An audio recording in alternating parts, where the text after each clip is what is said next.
Enzorecto, kalaban ang katiwalian at kasinungalingan, kakampi sa katotohanan at kabutihan. So it is very possible that a senator who is not inclined to attend a hearing on bullying would not attend, not knowing that there's going to be another topic taken up. Mr. President, yesterday, Senator Tulfo and myself delivered a privileged speech regarding the multi-level marketing scheme of a certain pharmaceutical agency named Belkens. And the majority leader has not referred it yet to any appropriate committee. And I heard that Senator J.V. Ejercito had a similar resolution that was filed and was not yet referred to the appropriate committee. And much to my surprise, Mr. President, the committee chaired by Senator Bongo heard conducted a hearing this morning and heard the privileged speeches of myself and Senator Tulfo. And again, much to my surprise, I was forced to attend the hearing because all the officials of the said pharmaceutical agency were present. And of course, I would also like to thank Senator Bongo for his appropriate action, for his motu proprio action in conducting the hearing right away. But rules are rules. May I know from the majority leader did we violate any rule, a 3-day rule? Because we just delivered a privileged speech yesterday, and again, I was surprised why the stakeholders or shareholders of Belkens Pharmaceutical Agency were already present, Mr. Chair. Nabanggit kasi itong issue na ito, April 2, it was brought up by Senator Raffy Tulfo about this practice, no? So kaya ang ginawa natin, motu proprio inquiry in aid of legislation on the rights of patients to appropriate medical care, information, and informed consent, focusing on the prescription of medicines. Napag-usapan na po itong issue na ito noong April 2. It was brought up by Senator Tulfo at naging lumaki lang siya.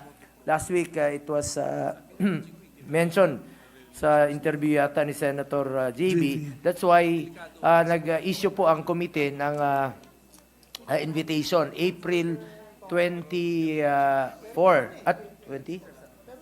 24. 24 ang notice, and then yung mga duly received naman ng mga senators' Yes, offices, Comsec? Yes. Mr. President, with due respect, what was the notice for? Because from my understanding, the notice that was posted is regarding bullying in the, was it hospital setting? That was the notice we received. So it is very possible that a senator who is not inclined to attend a hearing on bullying would not attend, not knowing that there's going to be another topic taken up. I think that is the important point that we should be discussing, Mr. President. What is the point of a notice if matters beyond the notice are going to be taken up intentionally? Of course, kung nabanggit, and then the chairman, you know, on the side is, oh, pakituloy lang yung issue na yon. But to intentionally have a hearing on a subject matter that is not contained in the notice, and we have sometimes 6 hearings simultaneously going on, and we have other obligations, how would we know, Mr. President? How do we properly inform ourselves? Yes. Because that is the purpose of a notice, Mr. President. You're absolutely correct. But to just give the proper information to the body, I have a copy of the Notice of Inquiry in Aid of Legislation of the Health Committee, and it's under sections, under letter C. Under letter C of its notice, motu proprio inquiry in aid of legislation on the rights of patients to appropriate medical care, etc., etc. So, it's one long paragraph. So, nabanggit naman doon sa kanyang notice. In other words, proper naman yung procedure So, ng pasok po committee. siya, Mr. President. Pasok po siya. Pasok siya sa rules natin. Yes. Salamat, Mr. President. Yeah, very clear. As far as I'm concerned, of course, I will not debate with my majority leader, but as a former majority leader myself, 3 times, I can see that the rules in this particular case were followed. I think, Mr. President, it's also important to note that if it is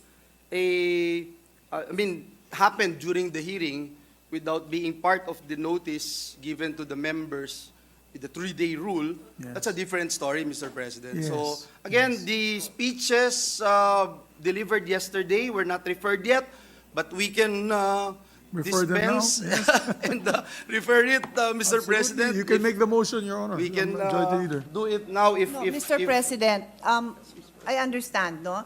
Unfortunately, I agree. I note that the motu proprio, the rights of patients is in the agenda, but the privileged speech, the 2 privileged speeches were not referred. So how would a senator know that that specific topic, and as mentioned by one of the sponsors, the complete set of officers were there? How would the senator know that that whole agenda would be covered today? Kung nadaanan, okay lang. But that whole topic was there. And even the sponsor was shocked that they were complete. It's a good thing he had decided to attend because yung buong scope ng kanyang topic nando doon. And then last point I'd like to raise, Mr. President.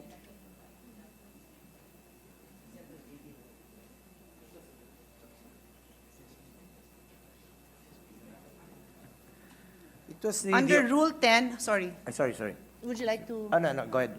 I'm sorry. Under Rule 10, Section 13, which is the enumeration of the powers of the different committees, subsection 2 says, on accountability of public officers and investigations. It says here, investigation of any matter of public interest on its own initiative or brought to its attention by any member of the Senate.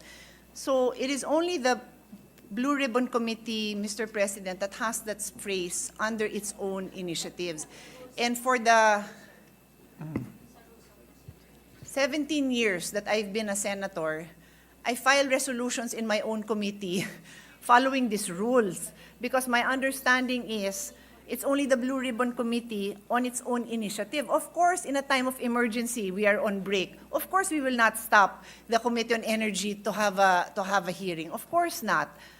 But what is the purpose of this on its own initiative under the Blue Ribbon Committee powers if everybody else can do it?